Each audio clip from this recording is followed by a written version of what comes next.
بسم الله الرحمن الرحيم. لا خير في كثير من نجواهم إلا من أمر بصدقة أو معروف أو إصلاح بين الناس، ومن يفعل ذلك ابتغاء مرضات الله فسوف نؤتيه أجرا عظيما. صدق الله العظيم. بسم الله الرحمن الرحيم. إنما المؤمنون إخوة فأصلحوا بين أخويكم واتقوا الله لعلكم ترحمون. صدق الله العظيم. بسم الله الرحمن الرحيم. فاتقوا الله وأصلحوا ذات بينكم وأطيعوا الله ورسوله إن كنتم مؤمنين. صدق الله العظيم.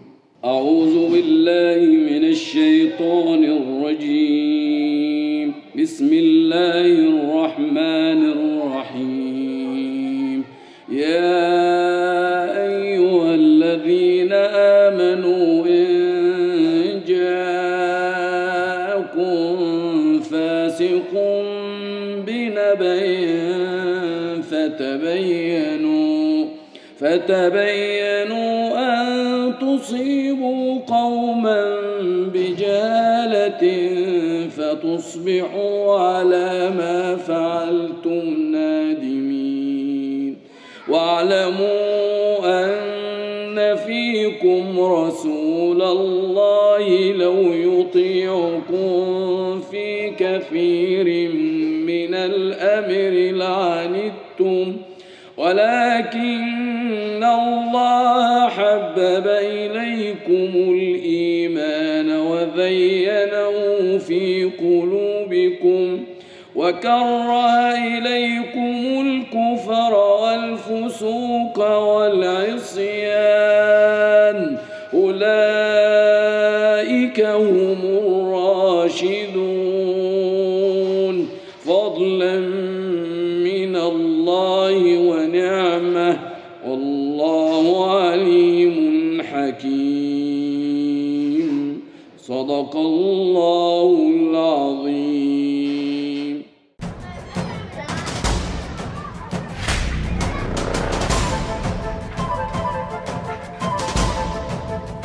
الواد ده كداب جوا يا حمدان. داير بالفرس في البلد، قال يعني مفيش زيه. مالك من نخيبه؟ بتاع طرق انتوا؟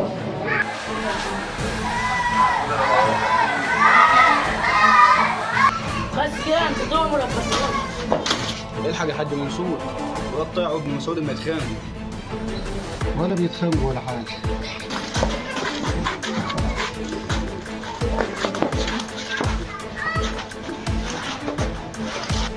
يا عم منصور العيال هيعوروا بعض. ولا يعوروا بعض ولا حاجه، ده عيال. تعالى بس، تعالى بس يا راجل.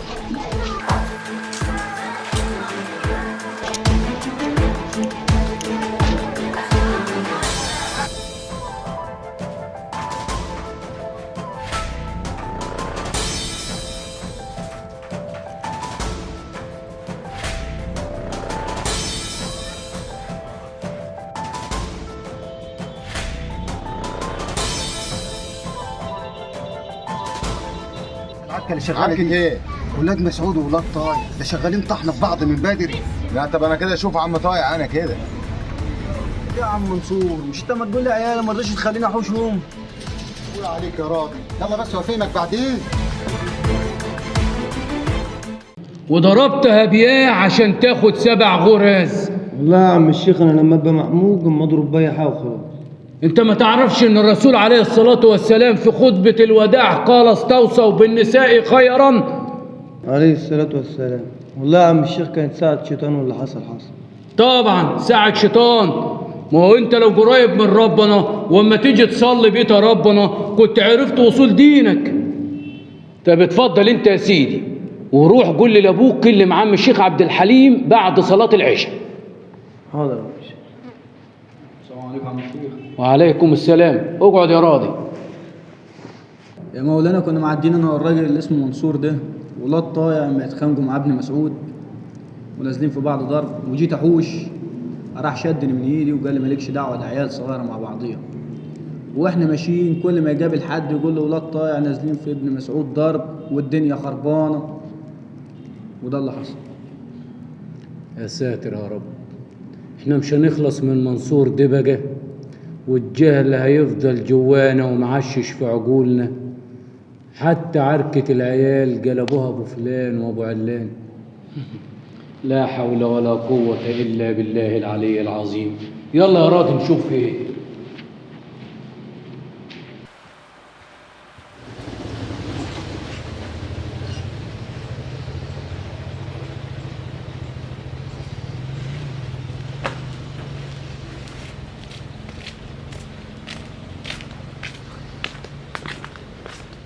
ايوه يا عم الشيخ، انا اروح لمسعود لغايه البيت وربايه عيالي عليا انا، وزي ما يقدر مسعود في حقه انا تحت امره. ماشي يا عم الشيخ، مع الف سلامه. حاضر، سلام عليكم. الموضوع مش كبير جو كده يا حاج طاهر. ما الواد ابن مسعود برضه رقبته عوجه ولسانه طويل. انا شفت كل حاجه بعينيا اللي هياكلها الدود. قول لي شفتها وايه اللي حاصل؟ هو اللي نزل من على الفرس وضرب حمدان بالعصا في الاول. صح يا منصور الكلام اللي انت ما تقوله ده؟ وانا هكذب ليه؟ لا انت ابن عمي ولا مسعود قريب، دي كلمه حق لوجه الله. ورحمه ابويا ما هروح لمسعود البيت وما هكلم عيالي ويخبط دماغه في اعلى حيط. يا راجل ده انا رحت افهمه غلط ابنه، لقيته واقف وسط الناس ويقول لك زي ما ضربوه لازم يضربه. قسما عظمه ما يلمس شعره من عيالي ما انا ضارب غير مسعود ذات نفسه. بقى طايع اولاده مش هيجيبوها البر؟ طب قسما عظما يحزنك عليهم يا طايع. يا حاج مسعود ده عيال والعمليه ما تستاهلش ده كله. عيال؟ هو كل مره عيال؟ يا خساره يا حاج مسعود، لما انت راجل كباره وما تصلع بين الناس تقول كده برضو. يا حاج مسعود، يا حاج مسعود، تعال يا منصور. السلام عليكم. وعليكم السلام ورحمه الله. اهو منصور جه في ذمتك يا منصور، في حاجه تستاهل؟ مفيش حاجه تستاهل كيف يا عم مصطفى، بس يعني العيال يشدوه من فوق الفرسه ويدوروا فيه الضرب، ده قدام عينيه اللي هياكلها الدود. هو اللي يقول الحاج من البلد دي يطلع من البلد يا ولاد. اهو الحمد لله سمعت بودانك يا عم مصطفى. اهو الراجل شاف وسمع وما يقول لك بعناية اللي هياكلها الدود.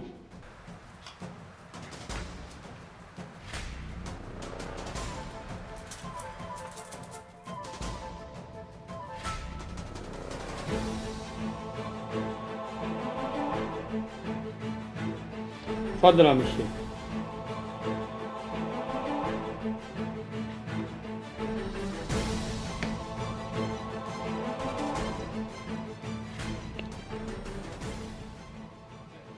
مالك يا مسعود؟ زعلان ليه؟ ومكبر الموضوع ليه؟ ده عيال صغيرة يلعبوا مع بعضيهم ويخاصموا بعضيهم ويتخانقوا مع بعضيهم وكده يعني يضربوا ابنه ويعوروه وتقول ما زعلش يا عم الشيخ؟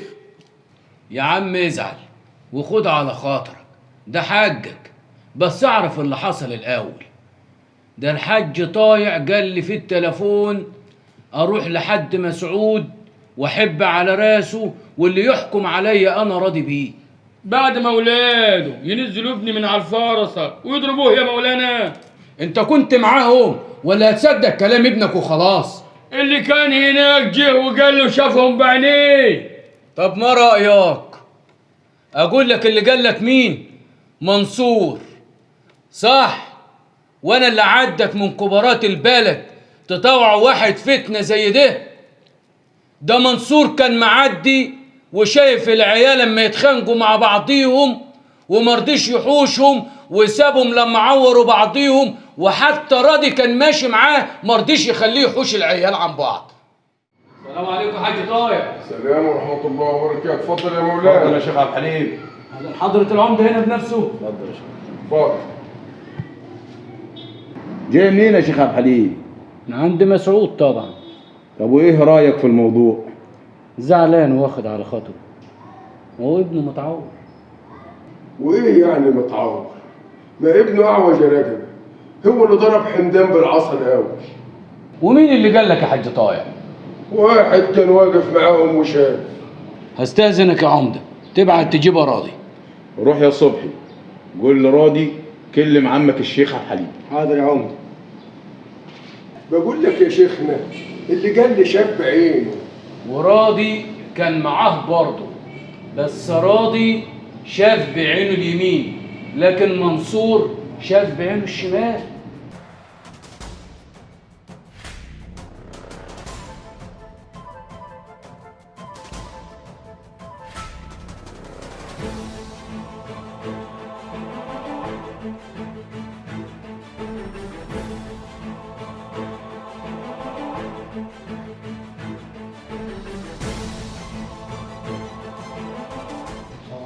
تعالى يا راضي. عليكم السلام.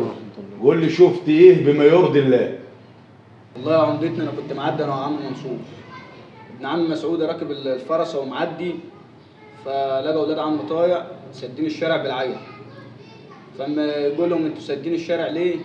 راحوا ماشيين عليه ومنزلونه من على الفرسه وضربوه. ده اللي حصل. نبي يخش يا صبحي الشمنجون. وانت كنت واقفين تتفرج يا راضي؟ والله يا عمدتنا انا جيت احوش، عم منصور كان ماشي معايا راح شدني وقال لي مالكش دعوه ده عيال. ايه يا حاج طايع عايز ايه بقى تاني؟ والله يا عم الشيخ انا تحت امركم انتوا العمده، اللي تعملوه عليا انا تحت امركم. اقرا يا دين. بسم الله الرحمن الرحيم. هل أتاك حديث الغاشية وجوه يومئذ خاشعة عاملة ناصبة تصلى نارا حامية تسقى من عين آنية ليس لهم طعام إلا من ضريع لا يسمن ولا يغني من جوع وجوه يومئذ ناعمة لسعيها راضية في جنة عالية. صدق الله العظيم. سمع يا محمد. بسم الله الرحمن الرحيم. ويل للمطففين الذين إذا اكتالوا على الناس يستوفون وإذا وكالوهم أو وزنوهم يخسرون. ألا يظن أولئك أنهم مبعوثون ليوم عظيم يوم يقوم الناس لرب العالمين. كلا إن كتاب الفجار لفي سجين وما أدراك ما سجين. صدق الله العظيم. بسم الله الرحمن الرحيم. إذا جاء رسول الله ورأيت الناس يدخلون في دين الله أهلا يا مرحبا عمر. اتفضل يا عمر اتفضل. صدق الله العظيم. هم دينا جريهم. اتفضل عمدتنا. معلش يا شيخ عبد الحليم هنعطلك شويه بس في الخير برضه. ده انت تؤمر يا عمدتنا. دلوقتي الشيطان حايم ما بين مسعود وطايع ويمكن حايم ورانا احنا كمان، وكل ما نتقدم خطوه نرجع لورا خطوتين. طب والعمل ايه يا عمده؟ العمل يا سيدي ان شاء الله هجيب مسعود وطايع والواد راضي وانت يا مولانا عندي في الديوان، ومش هنمشي من هناك غير هم متراضيين و100 فل و10.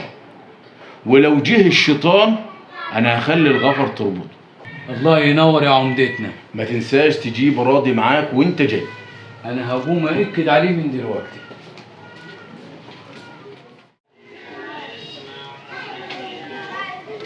ازيك يا حضرة العمدة؟ يا رب تكون بخير يا مولانا. عملتوا ايه في موضوع طايع ومسعود؟ والله يا منصور ادينا بنعمل اللي علينا. الله يوفقكم. انا والله ريجي نشف مع الاتنين بس شايلين من بعض ودماغهم وحشه قوي. صدقت يا منصور ومجهودك مشكور، بس هنعمل ايه؟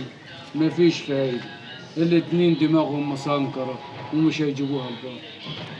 بكره يتصالحوا يا مولانا وكل حاجه تاخد راحتها، مش كده يا عمدتنا؟ كده يا منصور.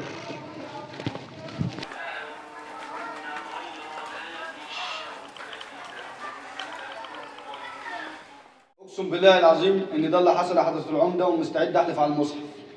اظن كده الرؤية واضحة والمحكمة نورت وعرفتوا مين الشيطان اللي مش عايز يصلح ما بينكم. اما العيال هيزعلوا ويفرحوا ويتخاصموا ويتصالحوا، لكن عيب عليكم لما تبقى كبراء بلد ومنورين ويضحك عليكم واحد فتنه. ورطنا في الغدا يا شيخ عبد الحليم على بركة الله. طول عمرك ابو الكرم يا عمدتنا، بس قبل الغدا في كلمتين محشورين في زوري اقولهم الاول. اتفضل يا بركتنا قول. اللي بيحصل لعيالنا ده احنا السبب فيه. عيالنا ما لقوش كتاب زي زمان يقروا ويتعلموا فيه.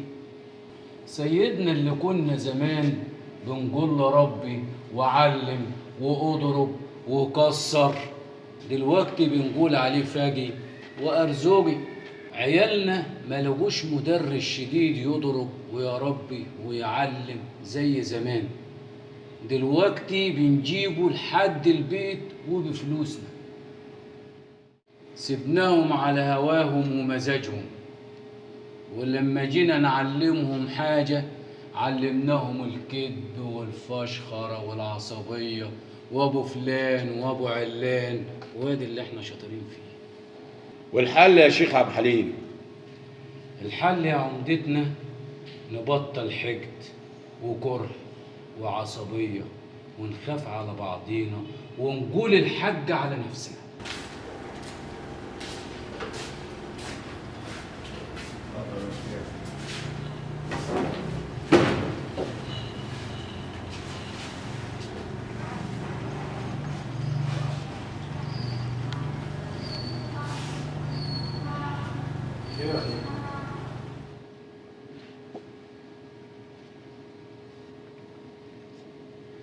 بلدنا دلوقتي بقى فيها أكتر من 1000 دكتور ومهندس ومستشار ورئيس محكمة وقاضي وأئمة وحفظة قرآن ومشايخ وعلوم كتيرة في البلد، وكل دول أما يخدموا البلد وناس البلد من غير ما يعرفوا ده مين ولا ابن مين.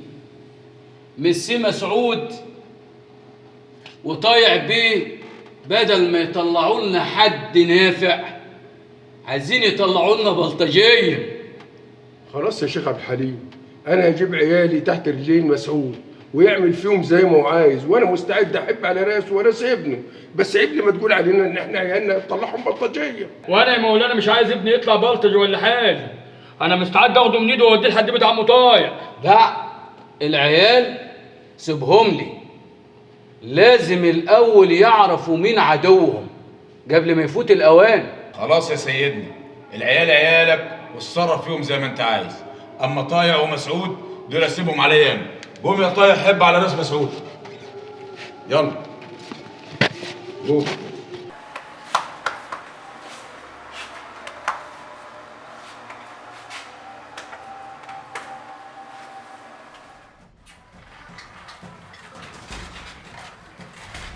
اقرا يا ساره. بسم الله الرحمن الرحيم. قل هو الله احد الله الصمد لم يلد ولم يولد ولم يكن له كفوا احد. الله يفتح عليكي وينور عليكي يا بنتي. عم الشيخ عبد الحليم اتفضل. عليكم السلام ورحمة الله وبركاته. اتفضل اتفضل. أهلا حبايبي حبايبي، أهلا أهلا حبايبي. يا مرحبا يا مرحبا. تعالي يا سارة، أنت وأختك هنا. اتفضل اتفضل. تعالي يا سارة، اتفضل اتفضل يا حبايبي، اتفضل اتفضل اتفضل. اسمع يا حمدان، أنت ومنير وصفوة، أنتوا ولا أعداء ولا خصوم ولا تعرفوا يعني إيه كره ولا حقد، إلا كلام سمعتوه من الكبار وبترددوه، وده اللي احنا ورثناه. لكن الحقيقة اللي محدش قالكوا عليها إن احنا من بلد واحدة وعايشين على أرض واحدة وبناكل من عجينة واحدة وبنندفن في جبانة واحدة، يعني احنا جيران دنيا وآخرة وقضيتنا واحدة. وملناش غير عدو واحد وكلنا عارفين، لكن الطمع والجهل وقلة الدين مغطيين. عدونا اللي مغتصب أرضنا وبيستحل عرضنا. عدونا كيان معروف بيقتل أطفالنا وبيحرق أشجارنا، بس مش هيقولولكوا عليه.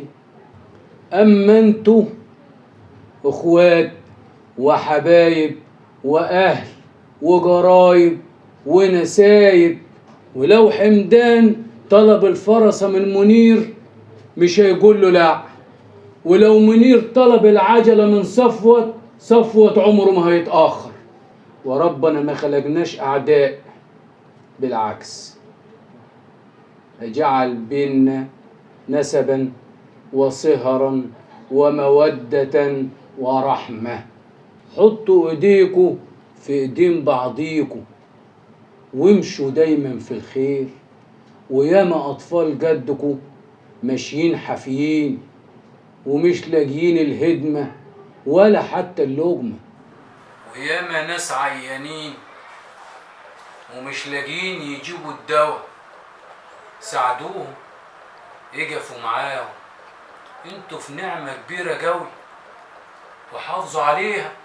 اعملوا سمعة حلوة وذكرى طيبة، خلي الناس تترحم عليكم وتدعي لكم احسن ما تدعي عليكم. يلا بقى خد اخوكم في حضنكم وحبوا على راسه. يا رب اصلح حالنا وخلي لنا شبابنا يا رب.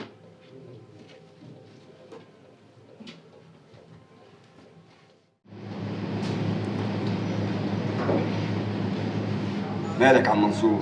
عرجان لا كده ومفرهد زي ما يكون شايل عبجده فوق دماغك، في حاجه ولا ايه؟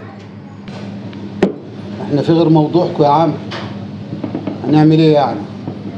طايع افندي ومسعود بيه، والله ما عارف الواحد يعمل ايه يا اخي ولا ايه. بس ان جيت للحاج، هو مسعود ابن عمك له حاج برضه، ابنه متعور ومضرور، وطايع بيه عامل نفسه مش من هنا ومش حاططها هنا. بس اهو ادينا بنحاول والباقي على الله. الله يعينك يا حاج منصور، طول عمرك شايل هم البلد دي. طب هات لنا بقى شويه شاي ده يطمر. السلام عليكم يا عم منصور. وعليكم السلام ورحمه الله. جاي منين خير ولا رايح فين دلوقتي؟ ابدا قلت اشرب كوبايه شاي ولا حجر معسل عند سعيد. وانت اللي جابك عند سعيد دلوقتي؟ ده احنا لسه بنقول يا رب استرها والموضوع شكله مش هيخلص ومطول. يا عم منصور احنا وسعيد طول عمرنا اهل واخوات وحبايب، واكلين شاربين نايمين مع بعض والنسب يا عم منصور. والله ان جيت للحاج، طيع ابن عمك راجل محترم، ومسعود ده كذاب وعامل نفسه عمره في المربح كله. على ده كله لا شك فيه لا راحوا ولا جم، يا كانت مستاهله ده كله من اوله.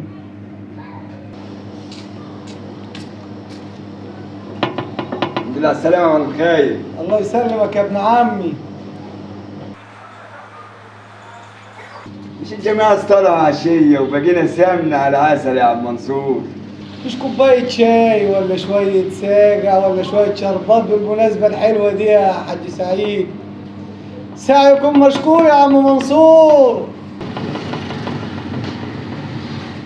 بسم الله الرحمن الرحيم. قل أعوذ برب الناس ملك الناس إله الناس من شر الوسواس الخناس من شر الوسواس الخناس من شر الوسواس الخناس الذي يوسوس في صدور الناس الذي يوسوس في صدور الناس من الجنة والناس من الجنة والناس.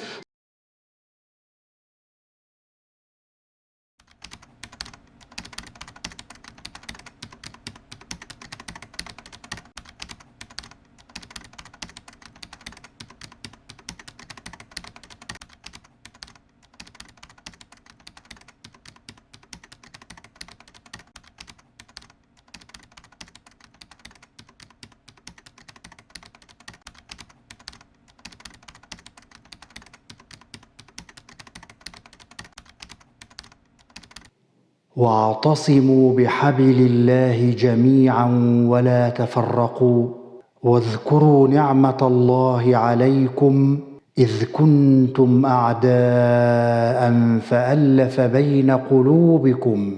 فألف بين قلوبكم فأصبحتم بنعمته إخوانا وكنتم على شفا حفرة من النار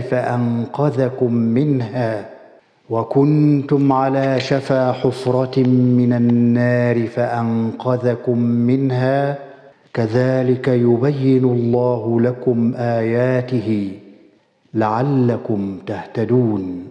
صدق الله العظيم. بسم الله الرحمن الرحيم. ألم تر كيف ضرب الله مثلا كلمة طيبة كشجرة طيبة أصلها ثابت وفرعها في السماء تؤتي أكلها كل حين بإذن ربها ويضرب الله الأمثال للناس لعلهم يتذكرون. ومثل كلمة خبيثة كشجرة خبيثة اجتثت من فوق الأرض ما لها من قرار. صدق الله العظيم.